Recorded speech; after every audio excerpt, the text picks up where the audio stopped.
All right, picture this. 1889 southeast London.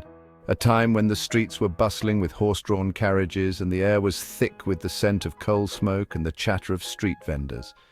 The city was a living, breathing entity, teeming with life and stories waiting to be told. Not exactly Beverly Hills, right? More like cobblestones, pigeons and blokes flogging jellied eels. The streets were alive with the sounds of vendors hawking their wares, children playing, and the occasional clatter of a stagecoach passing by. It was a place where the ordinary and the extraordinary coexisted in a delicate balance. This is where our Charlie pops up, slap bang in the middle of Walworth. A neighbourhood that was as rough and tumble as they come, but also brimming with character and charm. It was here, amidst the hustle and bustle, that Charlie Chaplin's story began. Now, the exact date of his birth is a bit of a mystery, like the recipe for KFC or why people queue for hours to get into a nightclub. Some say April 16th. The records are a bit fuzzy, and it's almost as if the universe wanted to keep the details of his arrival a secret, adding to the mystique of his legend. Others, like Charlie himself, reckon it was a few days earlier. It's a bit like trying to pin down the exact moment a star is born. The specifics may be elusive, but the impact is undeniable. Charlie's birth, whenever it was, marked the beginning of a journey that would change the world of entertainment forever. Honestly, with a family history like his, it's a wonder they remembered at all. The Chaplin family was a whirlwind of activity, with parents who were always on the move, performing and trying to make ends meet. It was a life of uncertainty and constant change, but also one filled with creativity and passion. You see, Charlie's parents were music hall performers. They were the heart and soul of the entertainment scene, bringing joy and laughter to audiences night after night. Their lives were a series of performances, each one a chance to connect with people and share a piece of their world. Proper troopers, always on the road, singing for their supper. They lived for the applause, the thrill of the stage, and the camaraderie of fellow performers. It was a hard life, but one filled with moments of magic and wonder, and in the midst of it all, young Charlie was soaking it all in, learning the ropes of showbiz from the best. So there's a good chance our boy was practically born with jazz hands. From a young age, he was surrounded by the sights and sounds of the stage, the laughter of audiences, and the camaraderie of performers. It was a world that shaped him, molding his talents and igniting his passion for performance. Imagine coming into the world with a song and dance routine instead of a good cry. Only Charlie, eh? His early years were a blend of reality and fantasy, where the lines between the two often blurred. It was a unique upbringing, one that would later influence his work and the characters he brought to life on screen. And that's Charlie Chaplin for you, born into a world of make-believe, destined for a life bigger than any stage. His early experiences in the music halls and theatres of London were just the beginning. They were the foundation upon which he would build a career that would captivate audiences around the globe. Little did they know, this Walworth lad would become a global phenomenon, funnier than a barrel of monkeys and more moving than a Hallmark movie marathon. Charlie Chaplin's journey from the streets of London to the silver screen is a testament to the power of talent, determination, and a bit of that old showbiz magic. His legacy continues to inspire and entertain, reminding us all of the timeless appeal of a good laugh and a heartfelt story. Now, Kennington Road, where Charlie spent his formative years, wasn't exactly a stroll in the park. It was a place where the cobblestones seemed to have a life of their own, and the air was thick with the scent of coal smoke and the echoes of 1,000 stories. The streets were alive with the hustle and bustle of daily life, a cacophony of sounds that ranged from the clatter of horse-drawn carriages to the shouts of street vendors hawking their wares, more like dodging puddles and the occasional drunk bloke singing opera at 2 in the morning. The nights were filled with a different kind of music, the kind that came from the pubs and the hearts of men who had seen too much and had too little. It was a rough-and-tumble world where the line between survival and despair was as thin as a shilling. Tough area it was, full of characters. Probably gave Charlie material for half his films. The streets were a theatre in their own right, with a cast of characters that included the flower girls, the chimney sweeps, and the occasional pickpocket. Each one had a story, a dream, a struggle, and young Charlie soaked it all in like a sponge. His family, well, let's just say they were more creative than affluent. They lived in a world where imagination was often the only escape from the harsh realities of poverty. The Chaplins were no strangers to hardship, but they faced it with a resilience that would later become a hallmark of Charlie's work. Mum, Hannah, was a singer, bless her heart. She had a voice that could light up a room, even if that room was a dingy pub or a crowded music hall. Her performances were a brief respite from the struggles of daily life, a moment of beauty in a world that often seemed devoid of it. Dad, Charles Sr., was a bit of a rogue, in and out of the picture like a dodgy Wi-Fi signal. He was a man of many talents and many vices, a performer who could charm an audience one moment and disappear into the night the next. His absence left a void that young Charlie and his brother had to fill on their own. Left young Charlie and his brother Sidney to fend for themselves more often than not. They learned to navigate the streets of London with a resourcefulness that would serve them well in the years to come. Every day was a new challenge, a new adventure, and they faced it with a determination that belied their years. That's showbiz, innit? One minute you're topping the bill, the next you're rummaging for loose change down the back of the sofa. The world of entertainment was as fickle as it was glamorous, and the Chaplins knew this all too well. It was a world where success and failure were two sides of the same coin, and you never knew which side would come up. Charlie saw it all, the highs and the lows, the laughter and the tears.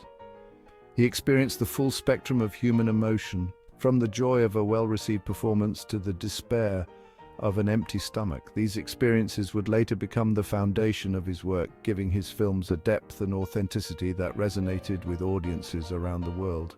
It's enough to make a bloke cynical, but not our Charlie. He turned it into art, the daft sod. Instead of letting the hardships of his early life break him, he used them as fuel for his creativity. He found humor in the darkest of places, turning his pain into laughter and his struggles into triumphs. And you know what? I reckon those tough times on Kennington Road made him the star he became. It was those very challenges that shaped him, that gave him the resilience and the perspective to become one of the greatest entertainers of all time. He took the grit and grime of his early life and turned it into gold, gave him that edge, that ability to find humor in the darkest of places. It was this unique ability that set him apart, that made his work timeless. He could make people laugh and cry in the same breath, capturing the essence of the human experience in a way that few others could. Like a pigeon that finds a discarded kebab, Charlie found comedy gold in the grit and grime of London life. He had an uncanny knack for seeing the world through a different lens, finding beauty and humor in the most unexpected places. And it was this perspective that made him a legend, a true icon of the silver screen. So picture this, young Charlie, all skinny limbs and a mop of unruly hair, making his stage debut at the tender age of 5. Imagine the scene, a dimly lit Victorian-era music hall, the air thick with the smell of tobacco and the sound of laughter.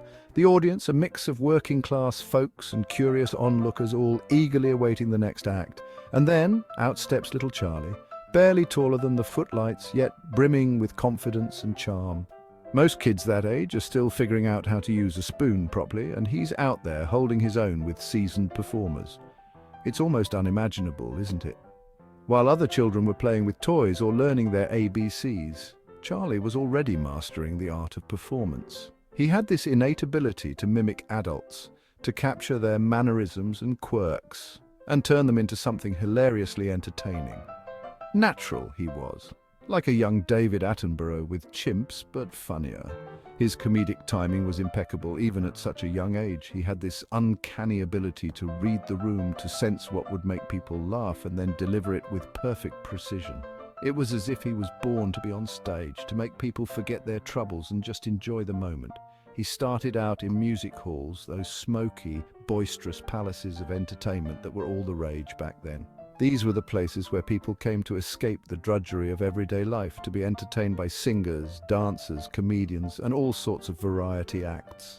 The atmosphere was electric, the audiences were lively, and the performers had to be on their toes to keep them engaged. Singing, dancing, a bit of clowning around, Charlie did it all.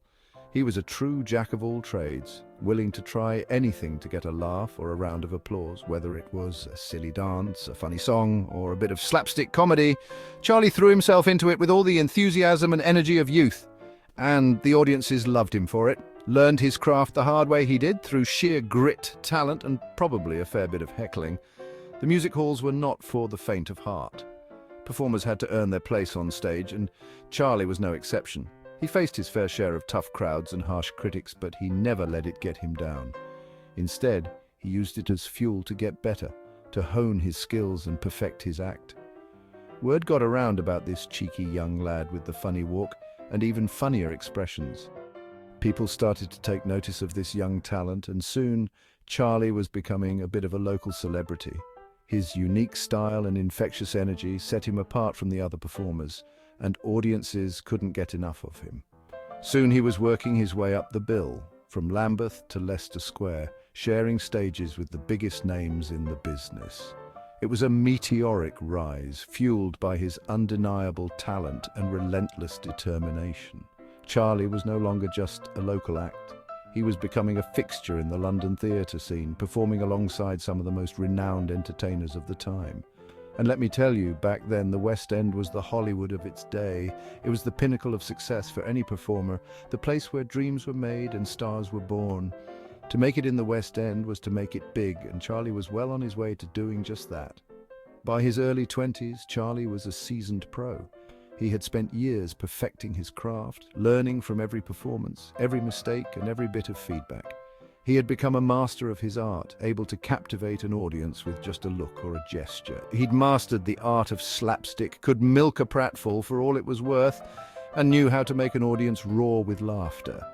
Slapstick was his bread and butter, and he had an uncanny ability to turn even the simplest of actions into a comedic masterpiece. Whether it was a trip, a fall, or a well-timed pie in the face, Charlie knew how to make it funny. He was becoming a star right there in the heart of London town. His name was on everyone's lips, and his performances were the talk of the town. People came from all over to see him, to witness the magic of Charlie Chaplin in action. But little did he know, fate, in the form of a one-way ticket to America, had other plans for Charlie Chaplin. His journey was just beginning, and the world had yet to see the full extent of his genius. The stage was set for Charlie to take his talents across the Atlantic, to a new land filled with new opportunities and challenges. And so, with a suitcase in hand and a heart full of dreams, Charlie Chaplin set off on the adventure of a lifetime.